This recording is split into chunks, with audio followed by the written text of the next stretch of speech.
Tranferral by Kate Blair, Chapter 10. Penthouse flat, Bankside, London, 16 days left. That night I can't sleep. The front door opens and closes around midnight, but Dad's footsteps go straight to his room, alone at least. He probably doesn't want to wake me, and I don't want to talk to him right now. All my feelings about him and Allison and what I learned today mashed up in my head until I'm rigid with anger. I want to ask him about the National Law Party's policy. I check online, and Jackie was right. The current government proposed the law on punishing children who run away from the state, and Dad's party supported it. Only Sebastian Conway's party voted against. How would Dad justify it? I'll bet he'd say the law was for Tig's own good, to discourage her from running away. But the law didn't stop her running away, and now she'll have a criminal record. No one will adopt her, and that's the least of her worries. It's my fault I put her in that awful home. If she's walking the streets, it's due to me. I should have left her with Galen. But perhaps she's safe, hidden somewhere. I doubt Galen would tell me, but if I see him, I'll know. As soon as I see his face, I'll know if he's as worried as I am, and perhaps I can help find her, help fix this. I'll be prepared this time. I'll know what I'm going into. Dad and Allison wouldn't want me going back into the Barbican, but what do I care what they think? I promised Jack, and more importantly, I made this mess, and I have to put it right. As soon as Dad leaves the next day, I'm out the door. I shop smarter this time, go to secondhand stores, buy an old hooded jacket with pockets in the inside lining, a stained t-shirt and jeans riddled with holes. It's a sunny day for a change, the light glaring down on the glass and steel of the city. I enter the Barbican by Aldersgate, the way I came out last time, pulling my hood over my head so it hides my face. I slouch over, jam my hands into my jean pockets where I've hidden my mace, and try a don't mess with me walk. I feel silly, but there are fewer eyes on me now. I make a beeline for Shakespeare Tower, avoiding the market. There are no hands held out for change as I walk by people huddled in their cardboard homes. I hold my breath as I pass. Most just glare at me with their tired eyes. I peer out into the strange city. The arched windows at the top of the buildings, like raised eyebrows peering down on me. The confusion of the walkways and ledges. The whole place looks like a filthy nightmare of a M.C. Escher drawing. The entrance to Shakespeare Tower is in worse shape than this time. Pieces of glass have fallen away from the shattered spider's web, leaving gaps in the windows. They clink and grind underfoot as I step into the shadow of the building. The bright sunshine makes it hard to see into the foyer. I stop inside the door to let my eyes adjust. There's the lift doors, the stairwell. Muttered voices come from the corner. Several shadows detach from the darkness and head towards me. They're on me before I have time to react. One hand shoves me and I stumble back. My hand flails for something to catch my weight against and lands on the broken glass of the door. The edge cuts deeply into my palm, but the pain doesn't come yet. I struggle to regain my balance. Time slows down. There are 3 of them, just shapes in the dark space. I judge where each of them is. Okay, I have self-defense classes. Dad insisted on them after the attack. But why can't I remember any of that right now? My heart hammers in my chest. I duck to the right, so there's one in front of me, his two friends behind him. They can't all get to me at once. My eyes were adjusting. The first guy's about 18, hair shaved into a blue mohawk. Your kind doesn't belong here. Get out, he says, but he's blocking the doorway. Without thinking, I punch his face so hard as hard as I can with my good hand. So hard I swear at the pain in my knuckles. But he barely moves, just rubs the slight red mark on his jaw. I expected him to fall down. That's what they do in the movies, fall down when they get punched. I guess I'm not punching hard enough. But that was all my strength. What do I do now? What's the matter, princess? Break a nail? Mace. I have mace. I reach into my jacket pocket, fumble for the can, and pull it out upside down. The guy with the mohawk spots it, takes a step back. I almost drop it from my shaking hands as I twist it upright, find the button at the top with my fingers. The guy on the left is nearer now, a barbed wire tattoo crawling up his neck and over part of his face. I swing around to him and spray the mace in his eyes. He stumbles back, falls to the ground, screaming curse words and clawing at his face.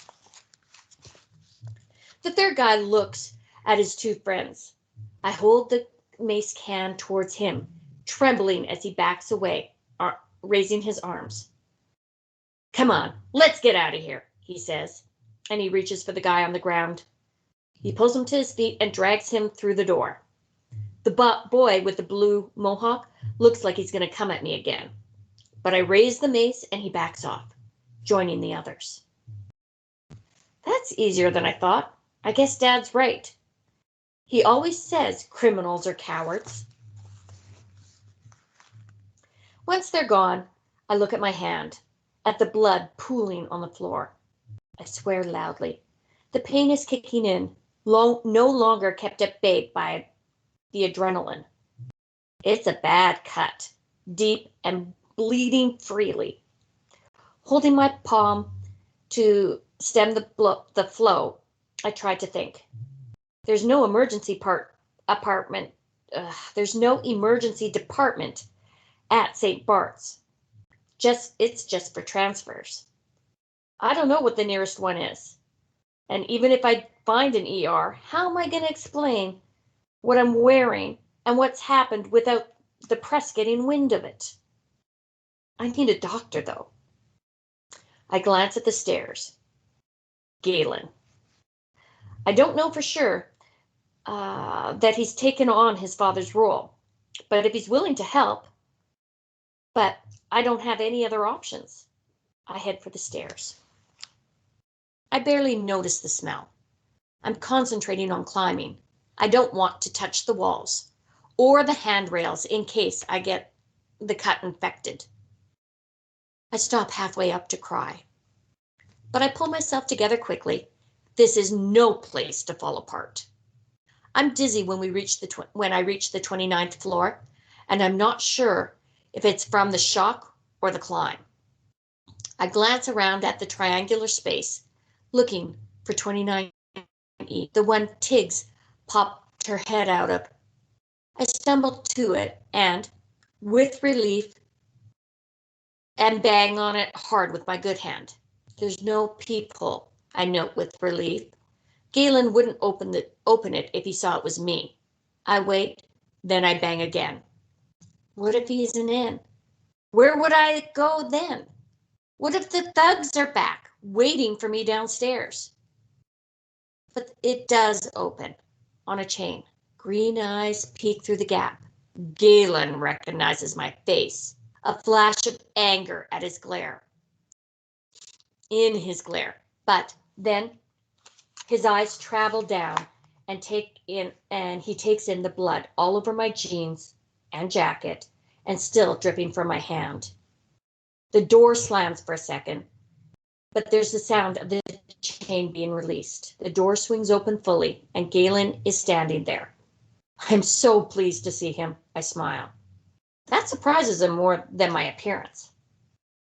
His gaze falls to my bleeding hand. He curses under his breath. What happened? I got attacked. In the lobby, I pant.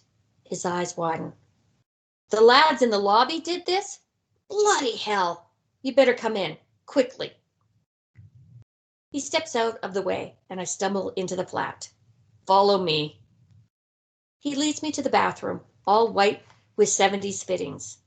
So out of date, they'd probably be fashionable again if they weren't so shabby. Ancient grime darkens the grout. I hesitate before putting my hand near the sink, but the porcelain seemed clean enough. Galen runs the cold tap, steers my hand under it. I flinch, and he studies my face. Is that the only injury? I nod, not trusting myself to speak. Galen grabs fraying flannel from the side, and once he's rinsed the cut, he presses it to my palm. I breathe in through my teeth. Hold it there. Come on, he says, and he leads me down the corridor along the cream carpet. I try not to drip on it, but it's already stained, and the flannel is quickly soaking through. We step into a small room with big windows. There's a kitchen in one corner, and Galen heads for that, pointing at an old brown sofa. Sit, he says. I do, pressing the flannel hand against the cut to try to stop the bleeding.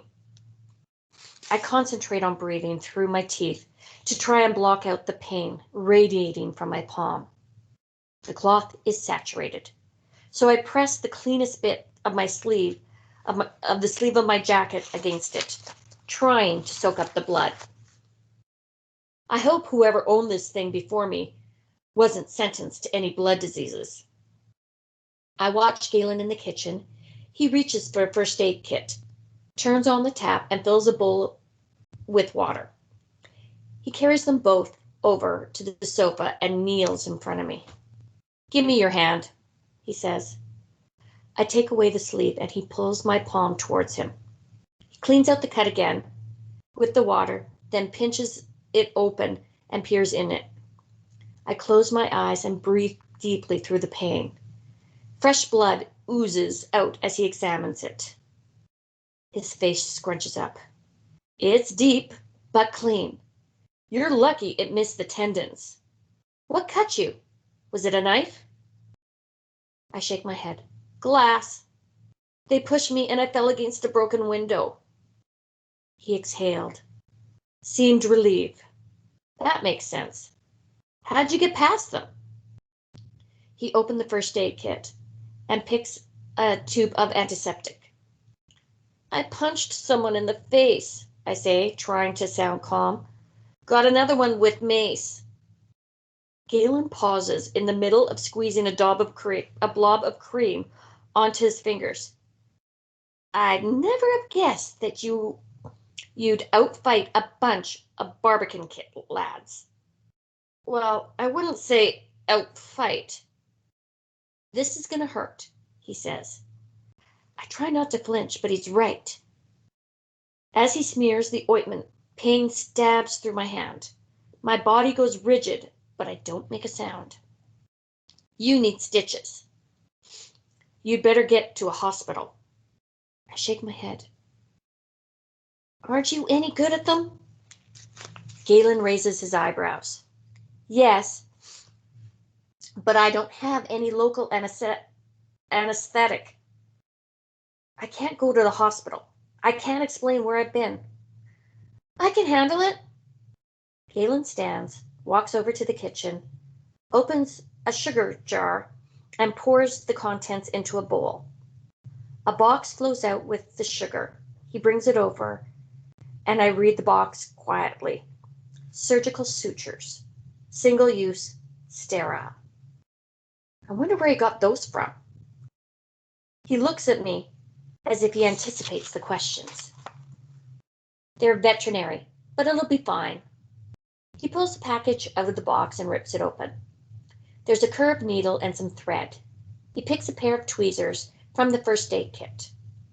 I breathe in sharply through my nose as the needle pierces the skin and focus on counting under my breath as the pain shoots through my palm.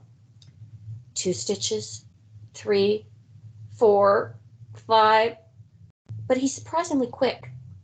He ties off the last one, reaches for some small scissors, and trims the thread. Excuse me. He pulls a white roll of dressing from the box and starts unwinding it. My hand throbs, but it's bearable. He gives me an appraising look as he wraps the dressing around my palm. You'll need to remove the stitches in 10 days, but you can do that yourself. You're braver than I thought. I've been shot in the head before. This is nothing. Of course. He finishes wrapping the bandage. How much blood do you think you lost? This time, I mean. I won't need a transfusion if that's what you're getting at. He still crouches in front of me, holding my hand, and I don't pull it away. His head is tilted to one side, and he's got that expression again, like I'm an alien or some other creature he can't figure out. Why didn't you go to the hospital? Didn't know where the nearest one was, and didn't want to explain this. I gestured to my blood-stained clothes. So your father doesn't know you're here? No, but I've left notes in case I don't come back. It's a lie, but I don't want him to think I could disappear and no one will come looking for me. He drops my hand, and I feel an odd disappointment. I just patched you up, and now you think I'm going to hurt you. I open my mouth to deny it, but his gaze stops my tongue. Sorry, I say. I feel vulnerable here. He stands up, paces to a bookcase. So why did you come? I'm looking for Tig. I need to know she's okay. He turns around and I notice the mostly empty shelves behind him. I guess he's not able to afford books. She's not here. The police searched already. I thought you would know where she was, Kieran. The effect was immediate. His eyes widen. He continues to compensate, shrugs, presses his lips together. I'm Galen. Galen was an ancient doctor. It's a pseudonym, like Hippocrates, isn't it? Your dad taught you, and you took on his role. He holds himself rigidly. I don't know what you're talking about. I stand up, step towards him. She's your sister. I just want to know that she's okay. So, you can call child services on her again? I pause. I can hear a TV play in the next flat. The walls must be thin in this building. I didn't know about the homes, I say quietly. There's a lot you don't know. You should go. The attack has taken the fight out of me. But he's clearly not worried about Tig. So she's not here, but he must know where she is. I back towards the hall. There's paper and a pen on a table by the door. I scrawl down my address and phone number. If you need anything, contact me. Galen gets ahead of me, opens the front door. Goodbye. I want to help, I say. You've helped enough. She'll have a criminal record now. I hang my head and step out of the flat. Galen closes the door in my face. I'm still for a moment in the dark hallway, staring at the number on the door, 29E. Well, this was a waste of time. But she must be safe. Isn't that all I wanted to know? I turn around, and I'm about to head down the hall when I notice something. I'm not sure what it is. For a moment, I spin around on the spot. 3 broken lifts on 3 sides of the triangular building. 5 apartment doors. I hear the sound of a television coming from behind me when I was in Galen's flat, coming from behind this patch of wall. I can still hear it if I concentrate. But there's no apartment door there. What did Galen tell me back when he thought I was Tanya? That there's a Jessica downstairs in flat 8F. There's no flat F on this floor. 2 of the 3 walls have a lift and 2 doors each. On the 3rd wall, there's a lift, 29E, and a blank wall where the 6th door should be. I walk over to knock gently on the wall. There's a slightly hollow sound, as if it's been plastered over. I think about the layout of Galen's flat. Then I turn back to his door and knock again. He opens it instantly. What now? I push past him, stride back into the sitting room.